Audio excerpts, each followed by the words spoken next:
Bonjour, bienvenue au think tank cybersécurité au sein de l'association de veille pour dirigeants InnoCherche.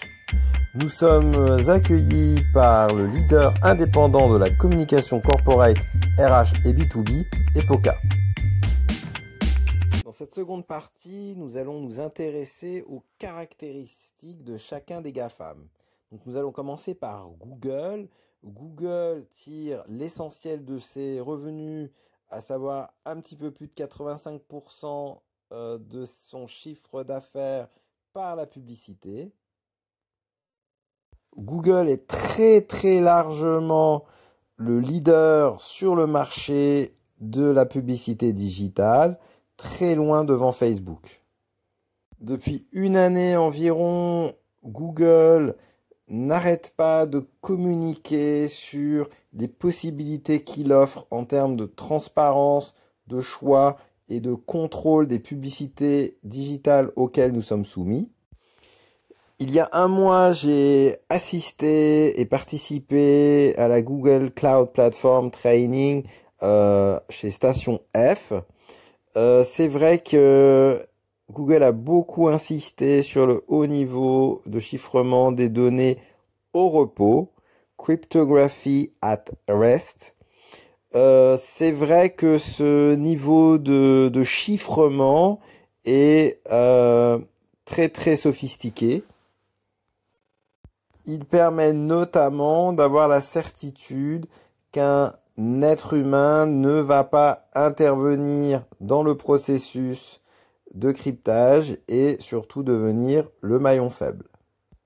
Lorsque nous mettons en œuvre nos propres infrastructures en interne, avons-nous cette garantie de chiffrement? La question reste levée.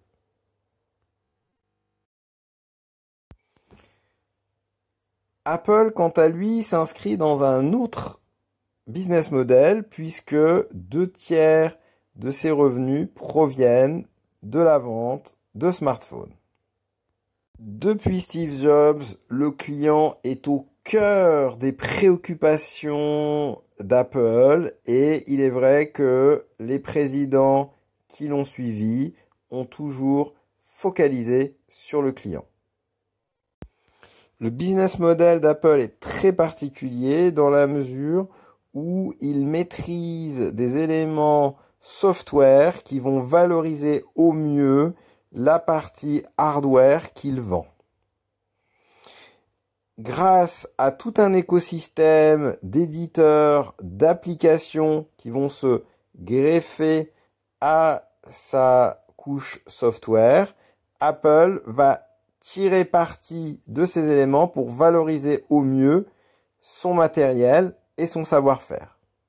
Mais dès lors que une de ces couches applicatives devient stratégique, il a tendance à développer une application interne Apple qui va concurrencer ces applications tierces. Apple a déjà mis en œuvre ces stratégies dans les thématiques du jeu, dans les thématiques des cartes de crédit, dans les thématiques du streaming, ainsi que dans les thématiques finalement des journaux.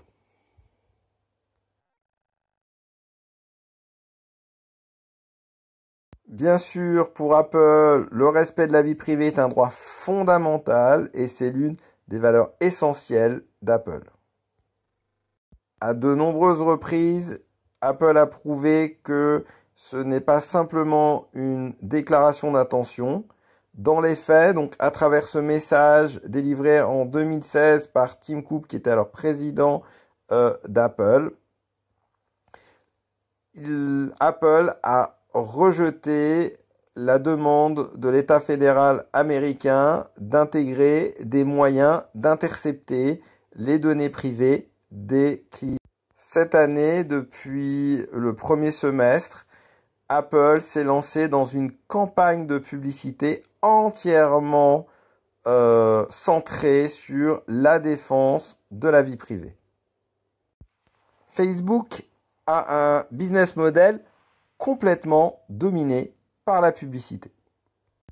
Lors du salon de la réalité virtuelle à Paris il y a une semaine, j'ai eu l'occasion de découvrir la nouvelle interface innovante proposée par Facebook, à savoir Facebook Horizon.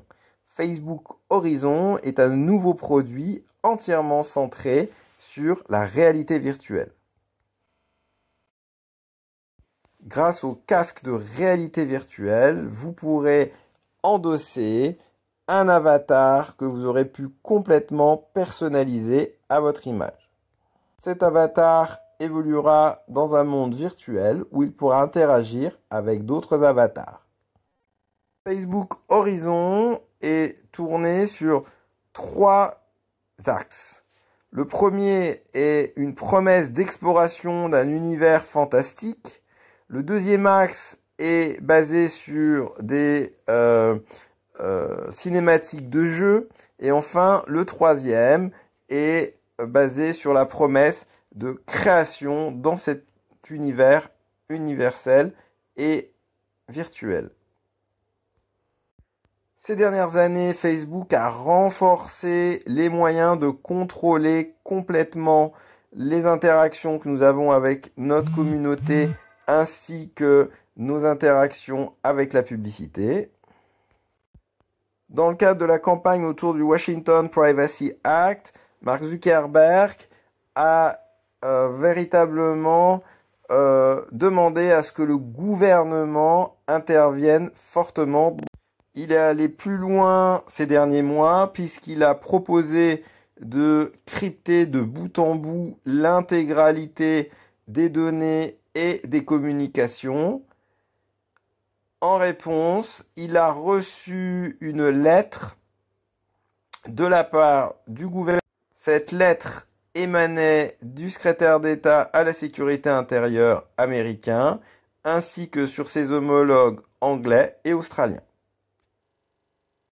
En réponse, Facebook a répondu à cette lettre ouverte via le CEO de WhatsApp, qui a défendu la liberté et la vie privée de ses clients.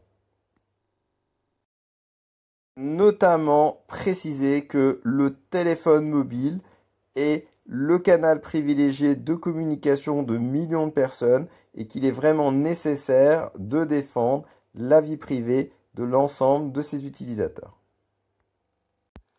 Amazon, quant à lui, a un business model centré aux 2/3 sur la distribution de produits.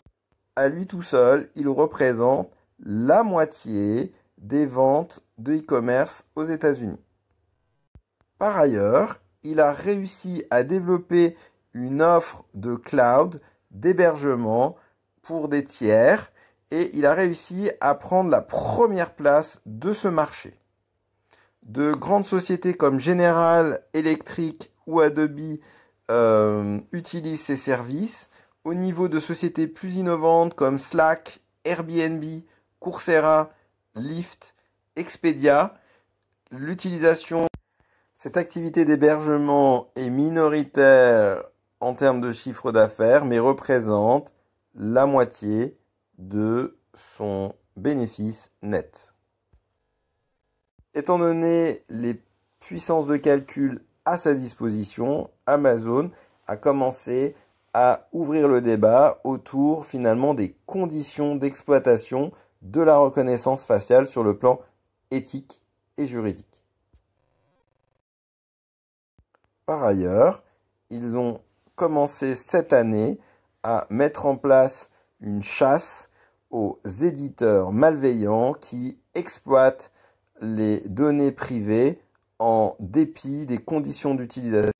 Microsoft a un business model qui est centré à plus des 2/3 sur la commercialisation de sa suite Office ainsi que de son système d'exploitation Windows. La transformation digitale de Microsoft a commencé en 2014 avec l'arrivée de son nouveau CEO Satya Nadella qui a souhaité ne plus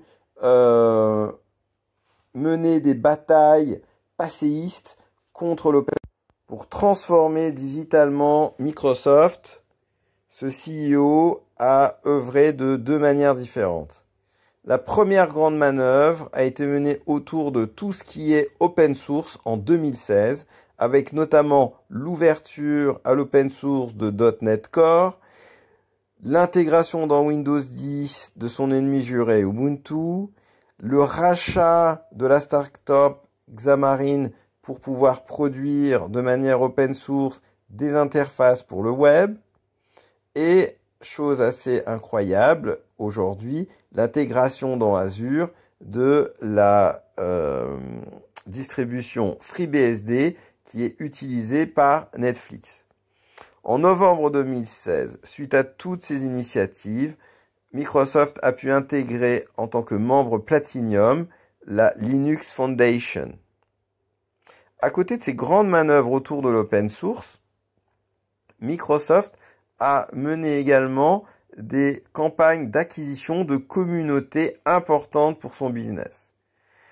Elle a racheté Minecraft, qui est un jeu communautaire pour un montant de 7,5 milliards de dollars. Elle a racheté également la communauté des professionnels LinkedIn pour un montant de 26,2 milliards de dollars.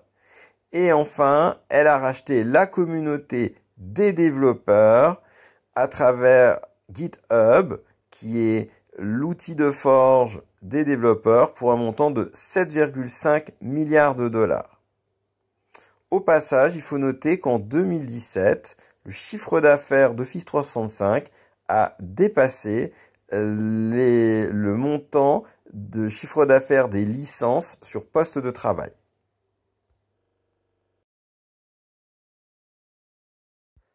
Comme le rappelle le CEO de Microsoft, il faut absolument que l'ensemble des clients Microsoft soient dans le contrôle de...